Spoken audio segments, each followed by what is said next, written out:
Mais uma vez estamos reunidos para o nosso estudo em grupo das obras de André Luiz e Chico Xavier.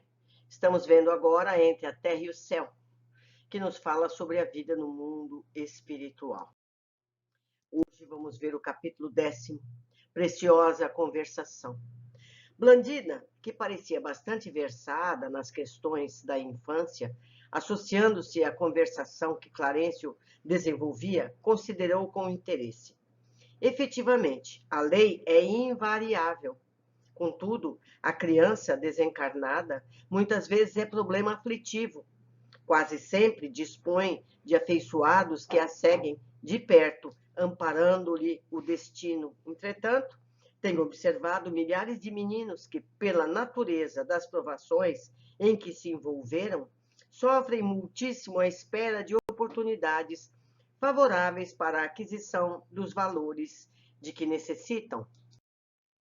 E sorrindo bondosa acrescentou: o caso de Júlio não é para mim dos mais dolorosos. Tenho visitado departamentos de reajustes em que se demoram irmãos nossos, arrancados à carne violentamente, como frutos verdes da árvore em que se desenvolvem. Processos de mente enfermiça que só abençoadas estações regenerativas na carne conseguem curar.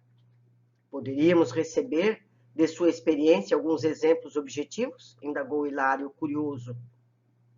São muitos, ponderou a nossa interlocutora, gentil. Temos para demonstração mais prática dos absurdos da megalomania intelectual.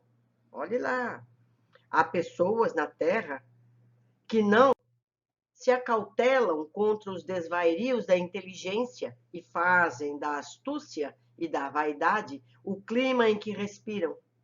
Insistem na inércia do coração, abominam o sentimento elevado que interpretam por pieguismo e transformam a cabeça num laboratório de perversão dos valores da vida.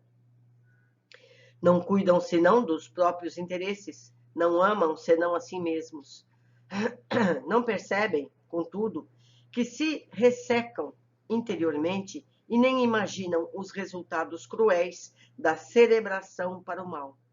Frequentemente, na luta mundana, avultam na condição de dominadores poderosos, com vastíssimo potencial de influência sobre amigos e adversários, conhecidos e desconhecidos, mas esse êxito é ilusório. Caem sob o guante da morte com grande alívio dos conterrâneos, ou melhor, com grande alívio dos contemporâneos, e passam a receber-lhes as vibrações de repulsa.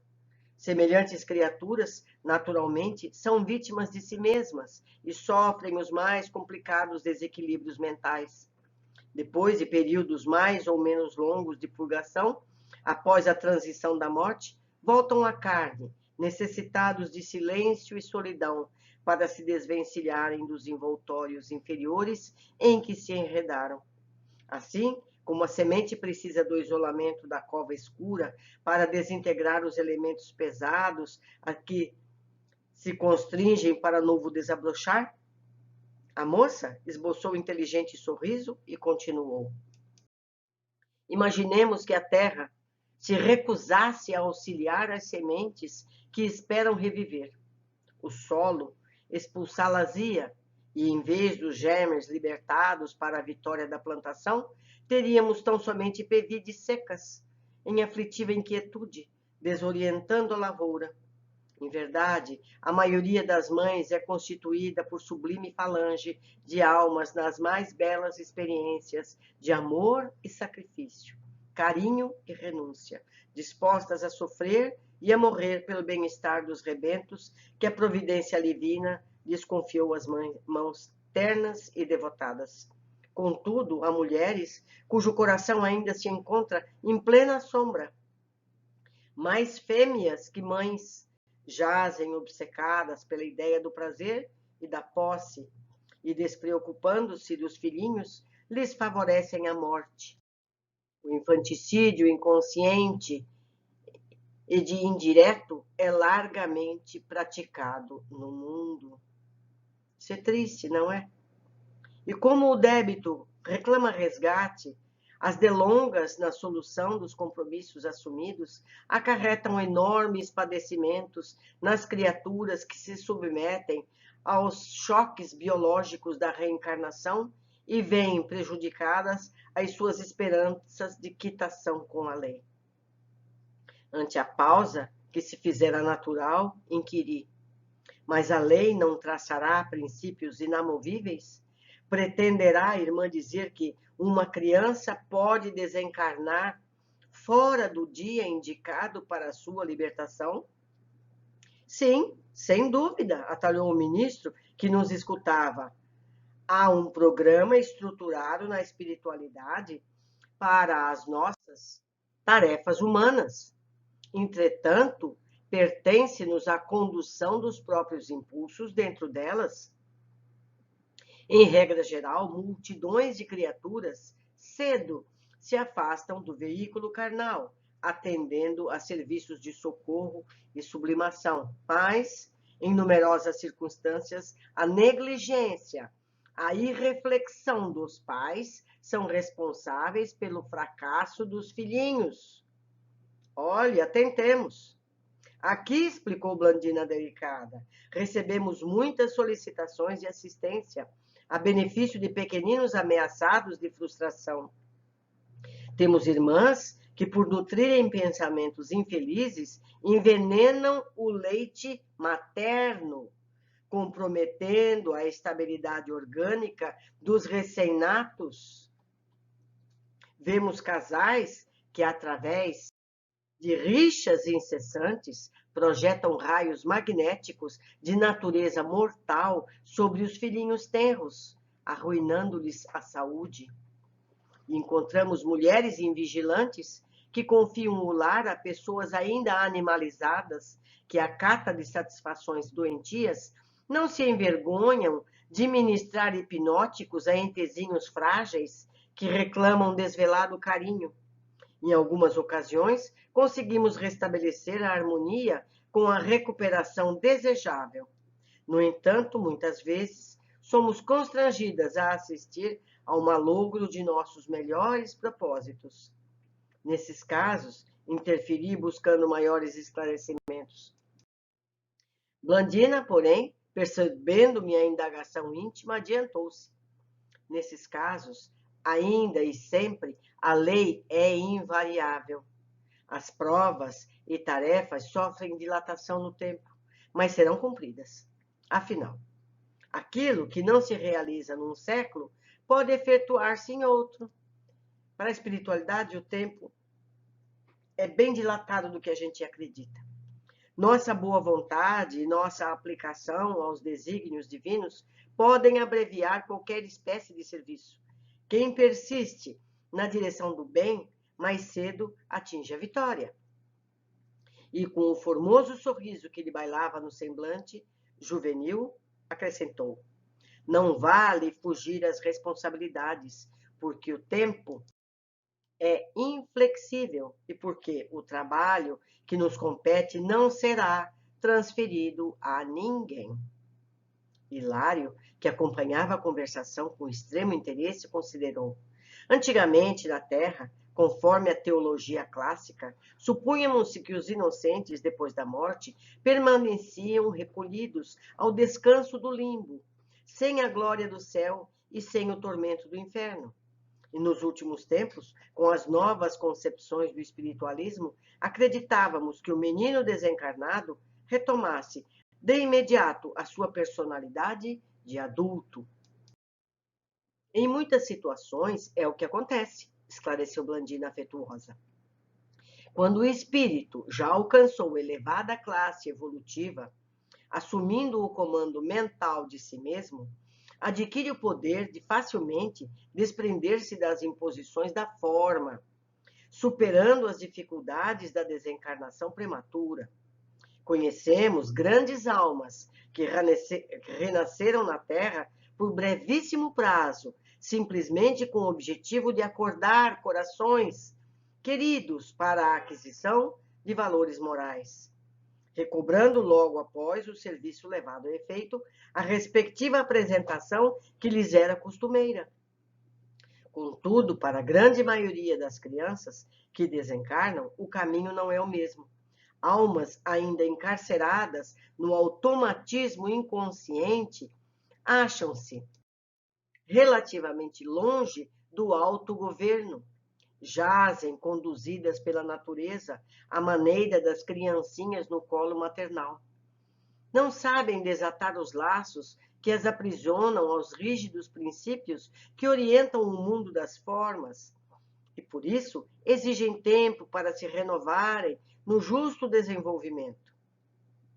É por esse motivo que não podemos prescindir dos períodos de recuperação para quem se afasta do veículo físico na fase infantil, de vez que depois do conflito biológico, da reencarnação ou da desencarnação, para quantos se acham nos primeiros degraus da conquista de poder mental. O tempo deve funcionar como elemento indispensável de restauração, e a variação desse tempo dependerá da aplicação pessoal do aprendiz e aquisição de luz interior, através do próprio aperfeiçoamento moral. Encantávamos as exposições claras e simples de nossa interlocutora, cuja palavra tangia com tanta felicidade graves problemas da vida. Em suas fórmulas verbais singelas e acessíveis, penetrávamos inquietantes enigmas da puericultura. Blandina sabia associar a compreensão e a graça, instruindo-nos com discernimento. Comovido diante das anotações que lhe definiam a valiosa posição cultural, ponderei. Usando semelhantes apontamentos, podemos entender com mais segurança os processos dolorosos das enfermidades congênitas e das moléstias insidiosas que assaltam a meninice do mundo. Sempre fui possuído de aflitivo assombro à frente do mongolismo e da epilepsia, da encefalite letárgica, da meningite, da lepra, do câncer na tenra organização infantil. E que dizer dos desastres irremediáveis? Considerou Hilário com emoção. Dos desastres que arrebatam adoráveis flores do lar, deixando inconsoláveis pais e mães? Por vezes numerosas, procurei resposta às terríveis inquirições que nos atormentam, perante corpinhos dilacerados nos hospitais de sangue, sem conseguir ausentar-me do escuro labirinto. Sim, esclareceu a enfermeira bondosa, as reparações nos martirizam na carne, mas sem elas não atingiríamos o próprio reajustamento. Cada qual de nós renasce na terra, apreciou o ministro, a exprimir na matéria densa o patrimônio de bens ou males que incorporamos aos tecidos sutis da alma. A patogenia, na essência, envolve estudos que remontam ao corpo espiritual, para que não seja um quadro de conclusões falhas ou de todo irreais. Voltando à Terra, atraímos os acontecimentos agradáveis ou desagradáveis, segundo os títulos de trabalho que já conquistamos, ou conforme as nossas necessidades de redenção. Bem-humorado, acentuou. A carne, de certo modo, em muitas circunstâncias, não é apenas um vaso divino para o crescimento de nossas potencialidades, mas também uma espécie de carvão milagroso, absorvendo-nos os tóxicos e resíduos de sombra que trazemos no corpo substancial. Reparei, então, com mais insistência, a figura suave de Blandina. Por que se dedicar assim a trabalhos tão complexos? Não seria mais justo ouvir aquela conversação dos lábios da simpática Mariana, que ali se achava junto de nós, em sua posição de matrona respeitável? Externei os meus pensamentos, perguntando com discrição à jovem o porquê da grave tarefa de que se incumbia. Blandina apagou a luz do sorriso que lhe adornava o semblante, como flor aberta que se fechasse de súbito. Pesado silêncio parou no recinto. mas generosa e simples, adoçou a expressão fisionômica e falou quase conselheiral. Fui casada na minha última existência e somente há 3 anos terrestres me vejo de novo na vida espiritual. 3 anos só e ela já está aí. Não pude acariciar um filhinho em meus sonhos recentes de mulher, mas hoje sei que preciso reeducar-me no amor de mãe, consoando os débitos que contraí no passado. Realmente, sinto grande afeição pelas crianças. Contudo, tenho igualmente enormes dívidas morais com elas. O assunto descambava para um círculo particular, que devia ser sagrado aos nossos olhos.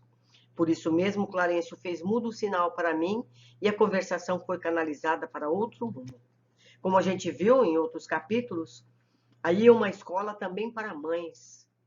Então, mães que precisam aprender a ser mães, melhores mães, vão para esse espaço, para essa colônia, cuidar de crianças recém-desencarnadas. Mas vamos às observações. Parece que muitos permanecem criança na tentativa de receberem educação que os melhore nas possibilidades de acerto. Tenho observado milhares de meninos que, pela natureza das provações em que se envolveram, sofrem muitíssimo à espera de oportunidades favoráveis para a aquisição dos valores de que necessitam. Processos de mente enfermiça, que só abençoadas estações regenerativos na carne conseguem curar. Esse agora é muito triste. Infanticídio inconsciente e indireto é largamente praticado no mundo. É uma triste informação. Temos tido notícias de mulheres que matam os filhinhos, mas vemos aqui que há casos de mortes indiretas, possivelmente negligências. É muito triste, não é? Uma criança pode desencarnar fora do dia indicado para a sua libertação? Sim, sem dúvida. Há um programa estruturado na espiritualidade para as nossas tarefas humanas. Entretanto, pertence-nos a condução dos próprios impulsos dentro delas. Em numerosas circunstâncias de negligência e a irreflexão dos pais são responsáveis pelo fracasso dos filhinhos. Portanto, temos que zelar por nossos atos, para conosco e para com os que são colocados sobre a nossa guarda. Não é verdade? As mães precisam estar bem preparadas para a maternidade, não só física, mas mentalmente. Irmãs que, por nutrirem pensamentos infelizes, envenenam o leite materno, comprometendo a estabilidade orgânica dos recém-natos. Casais que, através de rixas incessantes, projetam raios magnéticos de natureza mortal sobre os filhinhos tenros, arruinando-lhes a saúde. Se nossos pensamentos podem plasmarem-se, certamente podem ser veículo de toxicidade aos fluidos que o corpo produz. Então, os pensamentos negativos das mães intoxicam o leite com que vão alimentar os filhos. Isso é muito triste. É preciso propiciar às mães condições de equilíbrio para que isso não aconteça. Elas certamente não têm consciência do fato, mas o dano existe. Outros casos foram narrados, mas derivam sempre do comportamento inadequado dos pais. A gente sabe que uma encarnação de criança se completa aos 7 anos. Então, a criança, ela é frágil. É muito fácil para uma criança desencarnar. Todo cuidado é pouco. Do ponto de vista mental, espiritual e comportamental, para que essas crianças sobrevivam. E aquelas que tenham condições de equilíbrio para a sua formação mental e moral também. Seria muito bom se todos soubéssemos que não podemos fugir das responsabilidades. Passaremos o que for preciso para atingirmos a elevação espiritual. A espiritualidade não tem pressa. O que não fizermos agora, podemos fazer no século seguinte, mas nós não ganhamos nada com o adiamento, não é? O trabalho que nos compete não será transferido a ninguém. Diz Hilário, no espiritualismo, acreditávamos que o menino desencarnado retomasse de imediato a sua personalidade de adulto. Em muitas situações é o que acontece, disse Blandina, quando o espírito já alcançou elevada classe evolutiva, assumindo o comando mental de si mesmo, adquire o poder de facilmente desprender-se das imposições da forma, superando as dificuldades da desencarnação prematura. Mas observemos, só os que já estão em elevada classe. Blandina nos diz que grandes almas que renasceram na Terra por brevíssimo prazo, simplesmente com o objetivo de acordar corações queridos para a aquisição de valores morais. Ou seja, já sabem que desencarnarão crianças. A tarefa era apenas para aprimoramento dos pais. Entendemos que variadas situações levam ao desencarne de crianças, e nem todos por negligência. Cada caso é um caso, não podemos generalizar. Blandina explica que a grande maioria ainda permanece como criança e precisando dos cuidados que uma criança precisaria. Deduzimos que muitas se desenvolvem para a forma adulta antes de reencarnarem. Outras, como será com Júlio, já reencarnam para nova oportunidade. Ou seja, as variantes são muitas. Cada caso é um caso. As mazelas de nossos corpos são gravadas no perispírito, resultado de nossas ações durante as vidas sucessivas. A carne, de certo modo, em muitas circunstâncias, não é apenas um vaso divino para o crescimento de nossas potencialidades, mas também uma espécie de carvão milagroso, absorvendo-nos os tóxicos resíduos de sombra que trazemos no corpo substancial. Encarnando, temos a oportunidade de passar essas cicatrizes do perispírito para o corpo físico, curando o perispírito. O câncer é um exemplo. Por isso, sempre nos curamos do câncer, mesmo que desencarnemos. O perispírito curou-se e poderá ter uma nova vida mais saudável espiritualmente. Isso é importante que a gente entenda. Doenças desse tipo, elas estão limpando o perispírito. Então, aquela chaga, aquela doença do perispírito, sai do corpo perispiritual, vai para o corpo físico como um filtro e sai fora. Então, a pessoa se curando do câncer, resolveu. A pessoa não se curando do câncer, também resolveu. A função do corpo físico foi, nesse caso, filtrar as energias que estavam no perispírito. Concluímos mais um capítulo, deixo aqui meu e-mail, nfeliz52@gmail.com ou pelo Facebook nfeliz, onde eu posso receber as mensagens de vocês. Olhando aspectos que eu não percebi, corrigindo aspectos que eu tenha me equivocado. É um estudo em grupo, eu dependo de vocês para eu também aprender mais. Um grande abraço, até o nosso próximo encontro.